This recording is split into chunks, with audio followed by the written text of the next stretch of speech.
So the purpose of this seminar is to explore how reading skills impact academic performance in physics, and I hope we can explore that one.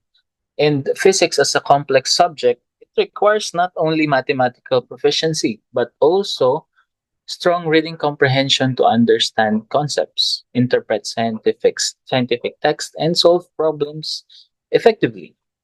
So let's begin by defining some key terms. The first one would be the reading ability. This encompasses various skills, including decoding, which is the ability to read words, fluency, the ability to read smoothly, and comprehension, where it's the ability to understand and interpret texts. We also would like to look at the academic achievement. So this is typically measured through grades, standardized test scores, or assessments in specific subjects. Where, of course, our purpose, of course, in the physics education, we know that physics is the branch of science that deals with the properties and interactions of matter and energy, and it often requiring the application of mathematical concepts. We know that one. So,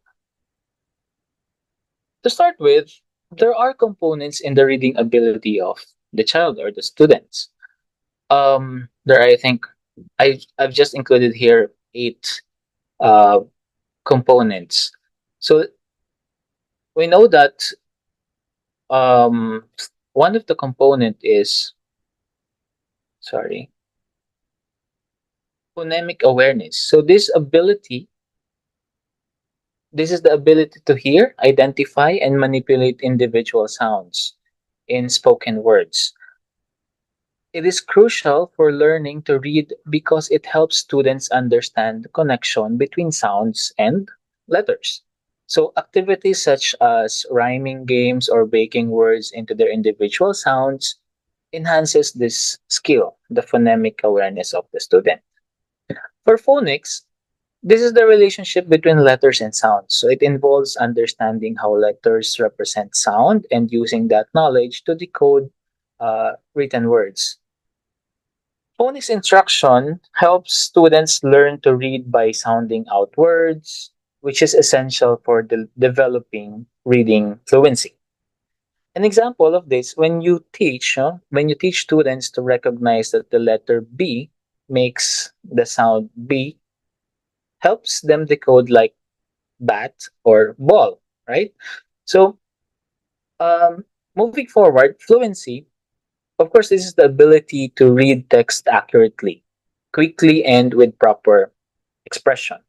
So, the importance of fluency is vital because it allows readers to focus on understanding the meaning of the text rather than getting bogged down by decoding each word. So, reading familiar texts multiple times can help students improve their fluency. It enables them to probably read smoothly and with expression. So that's how fluency is part of the reading ability of the child. Vocabulary, of course, the set of words that a person knows and understands. It includes both receptive vocabulary. So those are the words that's recognized when reading, and expressive vocabulary. So those are the words used in speech or writing. So a robust vocabulary is essential for comprehension because it allows readers to understand and engage with the text more deeply. So uh, when we teach students new words in context, such as through reading stories or discussing topics, it enhances their vocabulary. So we know that even as teachers, we also enhance our vocabulary. Let me skip with let me skip the comprehension part. Let's just do it. Let's talk about that in a while. Let's go to writing. So the ability to express thoughts and ideas through written language. So we know that one. So it includes spelling, grammar, structure, and coherence. So writing reinforces reading skills by requiring students to think critically about the language and structure. So when you engage students in writing activities related to their reading materials can deepen their understanding of both texts. So when we talk about language knowledge, so this is understanding how language works, including grammar, syntax, and semantics. So this encompasses knowledge of how sentences and constructed and how meaning is conveyed to the receiver. So strong language knowledge supports comprehension by helping students understand complex sentence structures and word meanings. So when you teach students now about different sentence types, we can enhance their understanding on how language functions. And lastly, we go to background knowledge. The information and experiences that the reader brings to a text. This is the background knowledge. So prior knowledge can influence how new information is understood. So having background knowledge, it helps the readers to make connections between what they already know and what they are reading. And this facilitates deeper comprehension. So before reading a story about space exploration, probably we discussing related topics such as planets or astronauts can activate relevant background knowledge, right? So their observations, maybe at nights, the stars, so and so on. So we can use that one to improve the reading ability of the student, or that's the part of the reading ability of the student. Now, moving back to the comprehension. So this is where we're gonna focus. Um, the comprehension or the reading comprehension is the ability of to understand and interpret what is being read. It involves making connections, inferring meanings, and summarizing information. So that's very we know that one. And comprehension is the ultimate goal of reading. Now, without it, reading becomes mechanical process rather than a meaningful one. So we have to encourage our students to ask questions about the texts or summarize what they have read and improve comprehension skills. So um, in a sense, no, reading ability of the students is the capacity to understand, interpret, and derive meaning from uh, written texts. So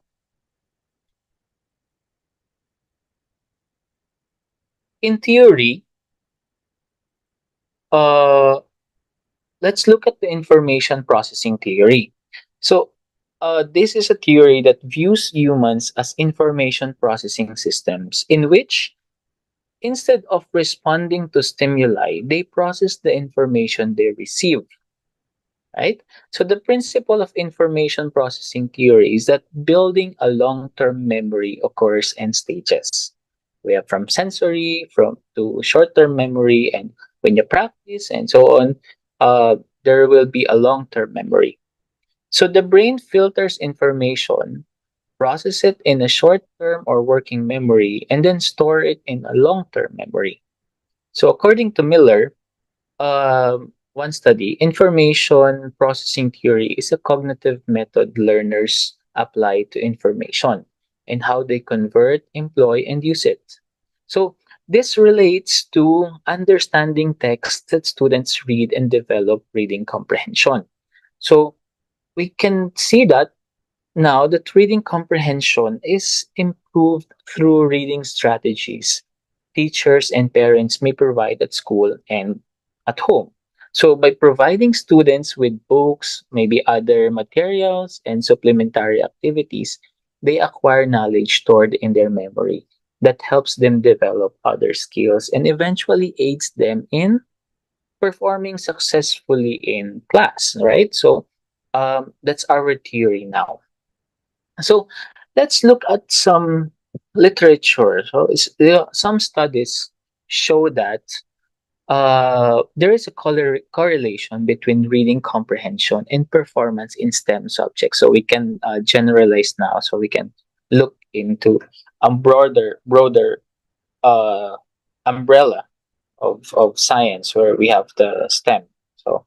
So it says that some studies that says that reading ability is a good predictor of science achievement.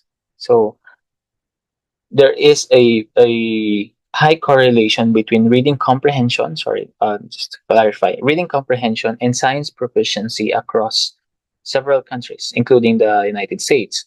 So this suggests that students who struggle with reading often face difficulties in understanding scientific concepts.